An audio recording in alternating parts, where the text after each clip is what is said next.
Hi viewers, ఈ తెలుగు రాష్ట్రాల్లో భూకంపం రావడం అనేది ఇప్పుడు హాట్ టాపిక్గా మారింది. అయితే అసలు ఈ భూకంపం ఎందుకు వచ్చింది అనేది ఇప్పుడు చాలామంది ఆలోచిస్తున్నారు. జనరల్గా మనకి ఈ గోదావరి ఉన్న ప్రాంతాల్లో ప్రతి సంవత్సరం కూడా చిన్నపాటి కదలికలు వస్తూ ఉంటాయని వాతావరణ అధికారులు చెప్తున్నారు. మామూలుగా ఈ ప్రకంపనల తీవ్రత ప్రతి సంవత్సరం 4 రిక్టర్ స్కేల్పై 4 కంటే తక్కువగా ఉంటుంది అని అంటున్నారు. ఇప్పటివరకు గత 30 ఏళ్లలో గమనిస్తే 4.3 అనేది అత్యధికంగా ఉంది. అది ఈ మధ్య కాలంలోనే ఈ రికార్డు కూడా ఉందని తెలిపారు. అయితే లేటెస్ట్గా వచ్చినది 5.3 ఉంది. అంటే మరొక 1 పాయింట్ పెరిగినట్లయింది. ఇప్పటి వరకు ఇంత తీవ్రమైనది రాలేదు కాబట్టి ఇది కొంచెం ఆలోచించాల్సిన, కొంచెం జాగ్రత్తగా ఉండాల్సిన పరిస్థితి కనిపిస్తోంది అంటున్నారు. అయితే అసలు ఎందుకు ఈ 5.3 అనేది ఎందుకు పెరిగింది, పాయింట్ ఎందుకు పెరిగింది, ఎందుకు ఇంత తీవ్రమైన భూకంపం వచ్చింది అనే దానికి వాతావరణ అధికారులు ఒక 4 అంశాలు చెప్తున్నారు. ఈ మధ్యకాలంలో ఈ ములుగు, ఏటూరు, నాగారం ఉన్న ప్రాంతంలో మనం వర్షాకాలం సమయంలో గమనిస్తే ఒక భారీ టోర్నడో వచ్చింది. అప్పట్లో 50,000 చెట్లు నేల కొరిగాయి.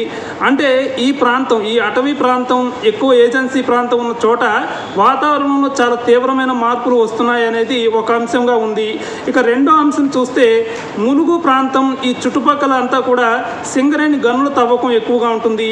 ఈ గనులు తవ్వకం వల్ల ఏమవుతుందంటే భూమిలో బొగ్గుని వెలికి తీసిన తర్వాత ఆ ఖాళీ ప్రదేశంలో ఇసుకను నింపుతూ ఉంటారు. అయితే ఇసుక అనేది బొగ్గు అంత గట్టిగా అవ్వదు కాబట్టి ఆ లోపల ఒక రకమైన ఖాళీ అనేది ఏర్పడుతూ ఉంటుంది.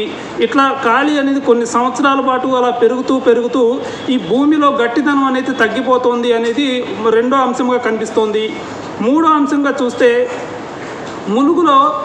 ములుగుతో పాటు ఈ తెలంగాణ అంతటికీ కూడా ఈ భూమి లోపల భూగర్భ జలాలు బాగా పెరిగాయి.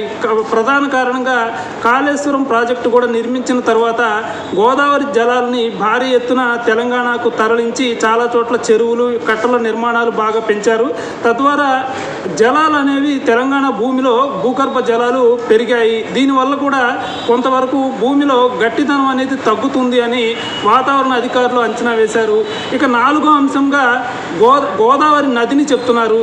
ఇది ప్రధానమైనది అని కూడా అంటున్నారు. గోదావరి నది ఎక్కడైతే ఉంటుందో అక్కడున్న భూమి లోపల గట్టిదనం అనేది తక్కువగా ఉంటుందని, ఈ నది చుట్టుపక్కల ఉన్న భూమి కంటే లోతు ఎక్కువగా కలిగి ఉండడం వల్ల భూకంపం వచ్చేందుకు అనుకూలమైన వాతావరణం నది లోపల ఉంటుంది అని చెప్తున్నారు. ఈ నది పరివాహక ప్రాంతం అంతా కూడా భూకంప ప్రకంపనలు వచ్చేందుకు అనుకూలంగా ఉంటుంది అంటున్నారు.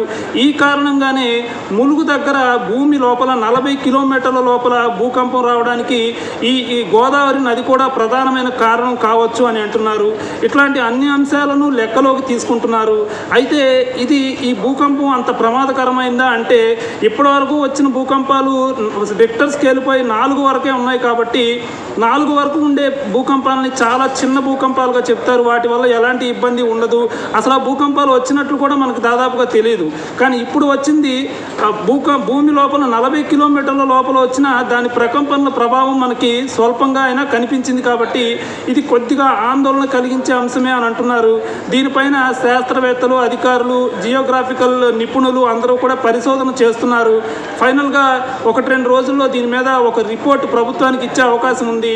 తద్వారా ప్రభుత్వం ఎట్లాంటి చర్యలు తీసుకోవాలి, ఇకపై ఈ పర్యావరణ నాశనాన్ని తగ్గించేందుకు ఏం చేయాలి అనేది ఆలోచించుకునే అవకాశం కనిపిస్తోంది. ఇది లేటెస్ట్ అప్డేట్. ఇలాంటి అప్డేట్స్ కోసం News18 తెలుగు సబ్స్క్రైబ్ చేసుకోండి, బెల్ ఐకాన్ క్లిక్ చేయండి. Thank you.